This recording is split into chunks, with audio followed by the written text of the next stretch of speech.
नमस्कार दर्शकों, स्वागत है आप सभी का हमारे इस YouTube चैनल एस्ट्रो सच पर।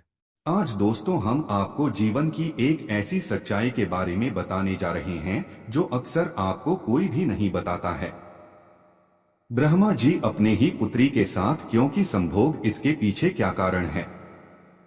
दोस्तों आप भी यह जानकर हैरान हो रहे होंगे, आखिर ब्रह्मा जी ने अपनी पुत्री के साथ ही ऐसा घिनौना काम किया, इसकी क्या वजह रही होगी जो तुम भी हैरान कह रहे होंगे। इस बात को सुनकर कृपया आप लोग ध्यान से देखें, आखिर ऐसा क्या कारण रहा होगा कि ब्रह्मा जी ने अपनी ही पुत्री के साथ संभोग किया। और दोस्तों यही नहीं, ब्रह्मा जी भगवान ने अपनी पुत्री के साथ शादी करके एक बच्चे को भी जन्म दिया।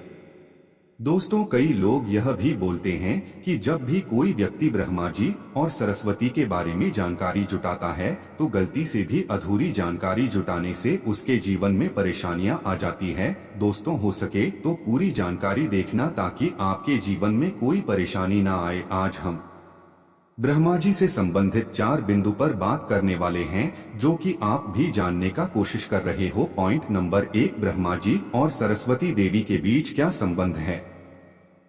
पॉइंट नंबर 2, ब्रह्मा जी ने अपनी पुत्री से विवाह क्यों किया। पॉइंट नंबर 3, ब्रह्मा जी को श्राप मिला। 5 नंबर 4, ब्रह्मा जी का केवल एक ही मंदिर क्यों है।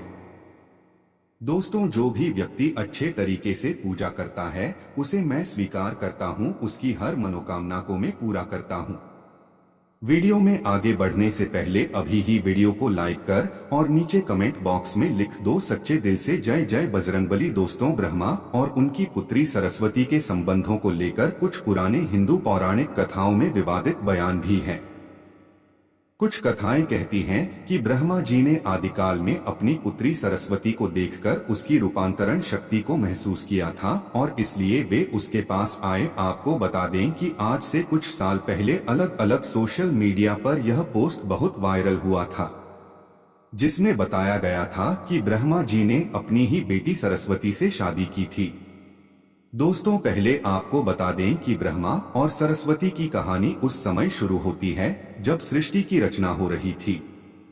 हिंदू ग्रंथ के मुताबिक सृष्टि की रचना ब्रह्मा जी के द्वारा की गई है। भली भांति यह तो सब जानते हैं और इस ब्रह्मांड के पालनकर्ता के रूप में हम भगवान विष्णु को जानते हैं। साथ ही भगवान शंकर को सृष्टि के संहारक के रूप में जानते हैं। दोस्तों अब यहाँ पर कुछ दोस्त ऐसे भी होंगे जो हमारी बातों को हल्के में लेंगे क्योंकि उन्हें वास्तुशास्त्र का ज्ञान नहीं है। इस पर एक कहावत भी प्रचलित है कि बंदर क्या जाने अदरक का स्वाद। अर्थ यह है, कोई भी व्यक्ति वास्तुशास्त्र के बारे में नहीं जानता है तो फिर इन उपायों में या वीडियो देखने वह विश्वास ही नहीं करता है। इसलिए दोस्तों सही सटीक 100% जानकारी के साथ में जानने के लिए इस वीडियो से जुड़ जाना। दोस्तों हिंदू धर्म में ब्रह्मा विष्णु और महेश को सृष्टि के निर्माता, पालक और संहारक के रूप में जाना जाता है। मगर कमाल की बात है कि आपने पृथ्वी पर विष्णु और महेश शिव की बहुत सारी मंदिर देखी होंगी, मगर सृष्टि के रचयिता ब्रह्मा जी के आपने कभी मंदिर नहीं देखे होंगे। पूरी पृथ्वी में भगवान ब्रह्मा की मूर्ति केवल भारत के पुष्कर में है। कुछ लोगों का ऐसा मानना है कि भगवान ब्रह्मा की पूजा न होने का कारण माता सरस्वती से जुड़ा हुआ है। एक वायरल पोस्ट के मुताबिक भगवान ब्रह्मा ने सरस्वती से शादी की थी जो कि उनकी बेटी थी। इस वजह से भगवान ब्रह्मा की पूजा नहीं होती है। इसे अच्छे से समझने के लिए इस प्रश्न को विस्तार से प्रस्तुत किया गया है। सरस्वती पुराण में भगवान ब्रह्मा और माता पार्वती के विवाह की बात लिखी हुई है। इस प्रश्न के मुताबिक जब भगवान ब्रह्मा सृष्टि का निर्माण कर रहे थे तो सृष्टि के निर्माण के आगे जारी रखने के लिए ज्ञान की आवश्यकता थी। इस वजह से अपने मन से उन्होंने माता सरस्वती का निर्माण किया। सरस्वती की कोई मांग नहीं है, उनका जन्म भगवान ब्रह्मा के मन से हुआ है। सरस्वती को ज्ञान की देवी के रूप में जाना जाता है।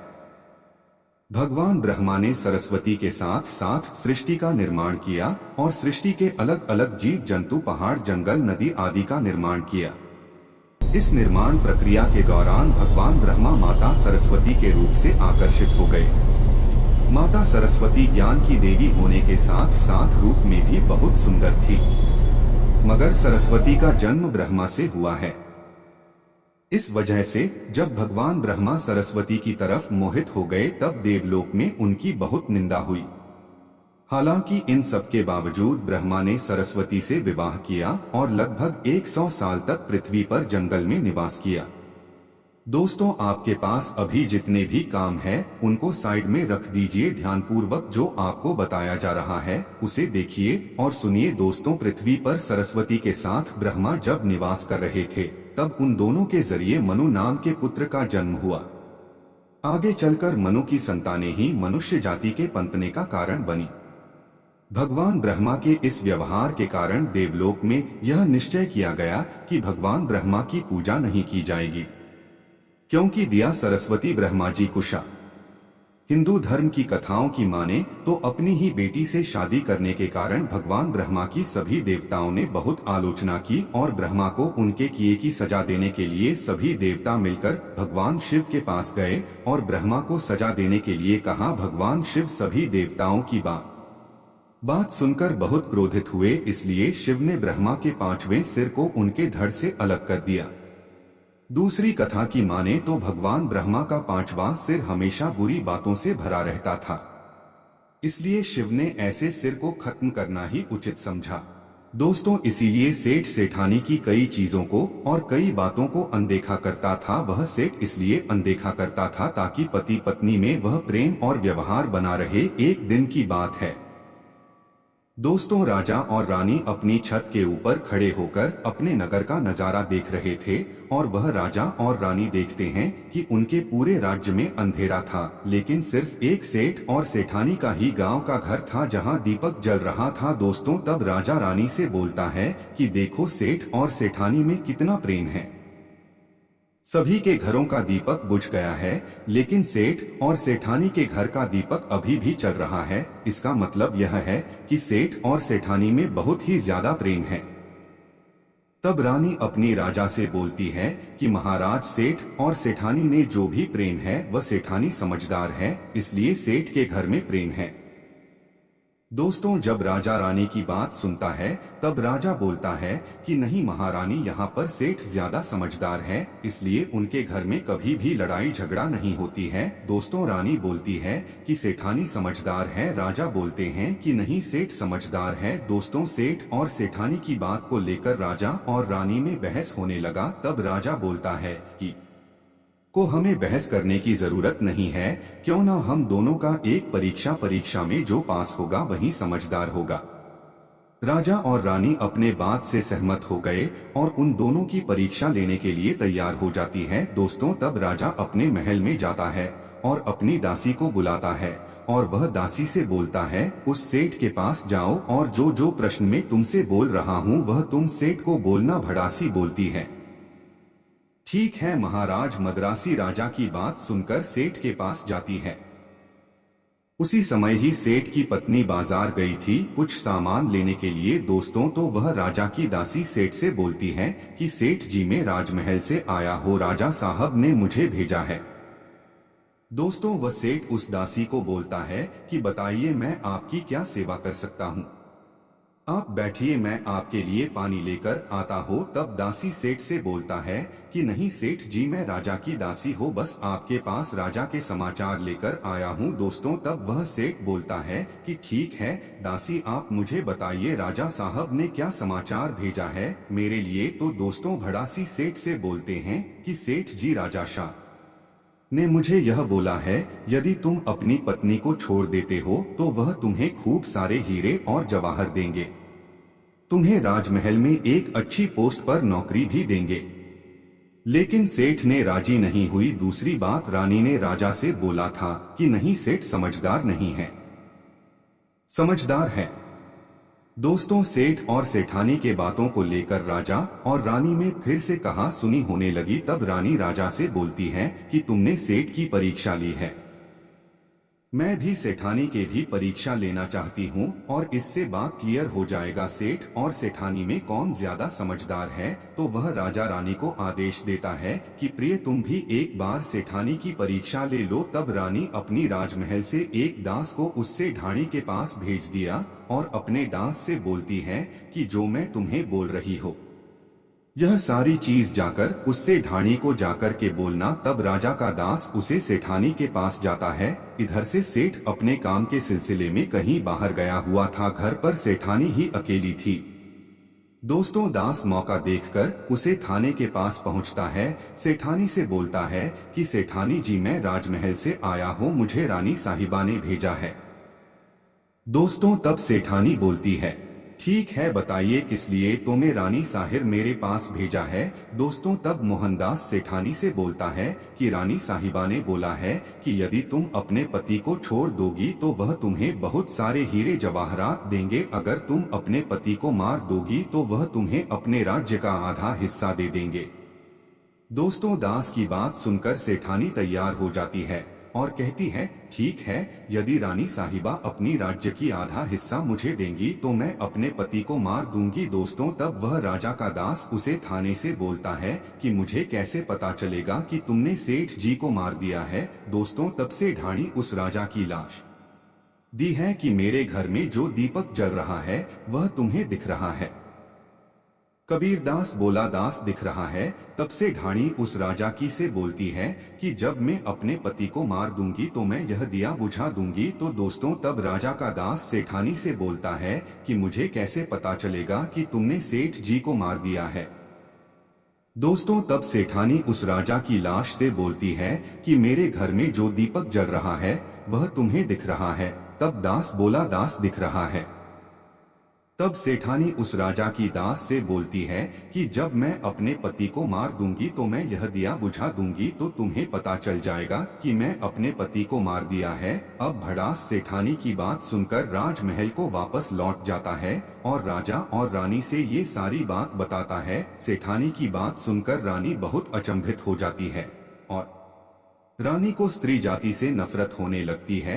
दोस्तों तब वह राजा अपने सारे दास दासियों के साथ सारे सैनिकों को बुलाता है और बोलता है देखो मैं यह नहीं चाहता हूँ कि राजा और रानी की वजह से किसी निर्दोष की जान न जाए। तुम ऐसा करो उसे थाने के घर जाओ और उस सेठ को सारी बातें बता दो और उस सेठ को बचा लो। दोस्त तो इधर दास और उदासी सेठानी के घर पर जाते हैं और सोचते हैं कि सेठानी तो सेठ को रात में मारेगी और दिया भी मुझ आएंगी, इससे पहले ही हम सेठानी के घर में हमला बोल देते हैं। दोस्तों इधर रात नहीं हुई थी, शाम का समय था। जैसे ही राजा के सैनिक सेठानी के घर पर धावा बोलते हैं, देखते हैं कि सेठ पहले से ही मरा हुआ है। दोस्तों तब राजा और रानी के दास दासी उस सेठानी से बोलते हैं सेठ जी तो मरा पड़ा है, लेकिन सेठ को तो तुम्हें रात में ही मारने के लिए बोला गया था। दोस्तों तब वह सेठानी जी उस दास और दासी से बोलती है कि सेठ को तो मुझे मारना ही था, रात में तो मुझे दिया बुझाना था, इसलिए सेठ को मैंने दिन में ही जहर देकर मार दिया है। अब मेरा काम है दिया बुझने का। दोस्तों वह सैनिक उल्टे पा कि उस सेठ के घर से राजा के दरबार में भागे भागे जाते हैं और राजा को सारी बातें बताते हैं। दोस्तों राजा क्रोध से आग बबूला हो जाता है और उसको स्त्रियों से घृणा होने लगती है और वह अपने सैनिक को भेजता है कि उसे सेठानी को बंदी बनाकर लाए। तब राजा के सैनिक उस सेठानी को बंदी बनाकर राजा के राज दरबार में पेश करते हैं। दोस्तों तब वह राजा उसे सेठानी को कारावास में डलवा देता है और वह राजा समस्त स्त्री जाति से नफरत करने लगता है। दोस्तों वह साधु इस कहानी को गांव के उस आदमी को सुनता है। तब साधु ने उस आदमी से बोलता है अब तुम्हें समझ में आ गया होगा स्त्री की वह कौन सी 3 चीजें हैं जो हर कोई पुरुष को देखना चाहिए। तब वह आदमी साधु से बोलता है कि महाराज मुझे अभी भी समझ में नहीं आया स्त्री की वह कौन सी 3 चीजें हैं जो हर पुरुष को देखना चाहिए। दोस्तों तब वह साधु उस आदमी को बताते हैं कि हर पुरुष को अपने स्त्री के सबसे पहली चीज यह देखनी चाहिए कि वह कहां पर आ जा रही है। दोस्तों जो पुरुष अपनी स्त्री की यह चीज देखना है कि पत्नी वहां पर आ रही है, वहां पर जा रही है, तो उसके घर में कभी लड़ाई झगड़ा नहीं होते हैं। और वह अपनी पत्नी के ऊपर नियंत्रण कर पाता है। दूसरी चीज है, पुरुष को पत्नी के अंदर यह देखनी चाहिए कि उसकी पत्नी के बोल चाल कैसी है, वह अपने पति की इज्जत कर रही है कि नहीं, अपनी की बात मान रही या फिर नहीं। जो स्त्री अपने पुरुष की बात नहीं मानती है, अपने पति की इज्जत नहीं करती है, अपने पति के साथ कुछ भी कर सकते हैं, जैसे कि उस सेठानी ने उस सेठ के साथ किया था। इसलिए हर पुरुष अपनी पत्नी की चीज देखनी चाहिए। तीसरी चीज, वह साधु उस आदमी को बताता है कि हर पुरुष को पत्नी के चाल चलन जरूर देखना चाहिए। दोस्तों, जो पुरुष पत्नी के चाल चलन देखा है और उसके चाल चलन पर उससे ज्यादा प्रेम नहीं करता है, उसको अपने कंट्रोल में करके रखता है, तो उसके घर में लड़ाई झगड़ा कभी भी नहीं होते। दोस्तों, जो स्त्रियां अपने घर पर मनमानी चलाती है, पति की बातों को नहीं मानती है, उनके घर में इस तरीके की मुसीबत आती है। दोस्तों, यह 3 बातें वह साधु महाराज उस आदमी को बताता है। दोस्तों, फिर वह आदमी इन 3 चीजों को गांठ बांध लेता है और साधु को प्रणाम करके अपने घर पर चला जाता है। दोस्तों, मैं उम्मीद करता हूं इस कहानी से आपको बहुत कुछ सीखने को मिला होगा। साथ ही चैनल पर नए हैं तो चैनल को मानती है, उनके घर में इस तरीके की मुसीबत आती है। दोस्तों, ये 3 बातें वह साधु महाराज उस आदमी को बताता है। दोस्तों, फिर वह आदमी इन 3 चीजों को गांठ बांध लेता है और साधु को नाम करके अपने घर पर चला जाता है। दोस्तों, मैं उम्मीद करता हूँ इस कहानी से आपको बहुत कुछ सीखने को मिला होगा। साथ ही चैनल पर नए हैं तो चैनल को सब्सक्राइब कर ले। कमेंट में जरूर लिखें हर हर महादेव। राधे राधे। देवों के देव हमारे ऊपर अपनी कृपा बनाए रखें। धन्यवाद।